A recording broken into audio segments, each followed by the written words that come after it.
അപ്പോൾ നാട്ടിൽ വന്നതിന് ശേഷം ഒരു വട്ടയിറ്റിനെ കണ്ടാലോ രാവിലെ തന്നെ നല്ല ഇഡ്ഡലിയും ചട്നിയൊക്കെ ഉണ്ടായിരുന്നു കേട്ടോ. അത് കഴിച്ചുകൊണ്ടിരിക്കുമ്പോൾ പുറത്തേക്ക് നോക്കിയപ്പോഴാണ് നമ്മുടെ നക്ഷമോൻ അച്ഛൻ്റെ കൂടെ പോകാൻ വേണ്ടി റെഡി ആയിട്ട് വണ്ടിയുമ്പോൾ കയറിയിരിക്കുന്നു കേട്ടോ. അച്ഛനാണെങ്കിൽ ഷോപ്പിൽ പോകാൻ വേണ്ടി നിൽക്കുകയാണ്. അങ്ങനെ ഒരു വിധത്തിൽ അവരതുമൊന്ന് ഇറക്കി. കുറച്ച് കഴിയുമ്പോൾ നക്ഷമോന് ജ്യൂസ് വേണമെന്ന് പറഞ്ഞപ്പോൾ ഞാനൊരു ചിക്കു ഷേക്ക് അടിച്ചിട്ടുണ്ടായിരുന്നു.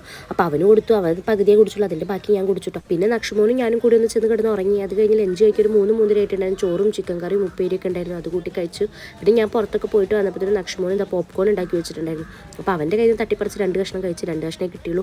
അത് കഴിഞ്ഞിട്ട് ഈ ഒരു ചിപ്സില്ലേ അത് കഴിച്ചിട്ടുണ്ടായിരുന്നു. ഇത് പാക്കറ്റ് അല്ല കേട്ടോ, ഇതിങ്ങനെ വറക്കുന്ന സ്ഥലത്ത് നിന്ന് വാങ്ങിയിട്ടുണ്ടായിരുന്നു. അതുകൊണ്ട് തന്നെ ഇത് ഭയങ്കര ടേസ്റ്റ് ആണ് കേട്ടോ കഴിക്കാൻ, നല്ല കറുമുറാന്നിരിക്കും. പിന്നെ ഞാൻ പോയിട്ട് ഈ ഫ്രൂട്ട്സ് ബൗൾ ഉണ്ടാക്കിയിട്ടുണ്ട്. ഇതിൽ വാട്ടർമെലനും പപ്പായാണുള്ളത്. ഇത് എനിക്ക് മാത്രമല്ല കേട്ടോ, എല്ലാവർക്കും കൂടിയിട്ടുള്ളതാണ്. അപ്പോൾ രാത്രി ഇന്ന് ഇത് കഴിക്കാമെന്നാണ് ഞാൻ വിചാരിച്ചിട്ട് അത് കുറച്ചെടുത്ത് കഴിച്ചിട്ടോ. അങ്ങനെ അതും കഴിച്ചുകൊണ്ടിരിക്കുമ്പോഴാട്ടോ അച്ഛൻ വന്നത്. അച്ഛൻ വരുമ്പോഴാണെങ്കിൽ ഈ ഒരു ഷവർമ കൊടുത്തിട്ടുണ്ടായിരുന്നു. നാട്ടിൽ വന്നതിൻ്റെ ശേഷം ഷവർമ കഴിച്ചിട്ടുണ്ടായിരുന്നില്ല. അപ്പോൾ അതെടുത്ത് അങ്ങ് കഴിച്ചു കേട്ടോ. ഇത് അത്ര വലിപ്പമൊന്നും ഉണ്ടായിരുന്നില്ല, പക്ഷേ ഭയങ്കര ടേസ്റ്റ് ആയിരുന്നു കേട്ടോ. അപ്പോൾ ഇതോടുകൂടി ഇന്നത്തെ വാട്ട ഈറ്റിനിടെ ഞാൻ ഇവിടെ അവസാനിപ്പിച്ചിട്ടുണ്ട്. അപ്പോൾ അടുത്തൊരു വീഡിയോ ആണ്. Okay, by.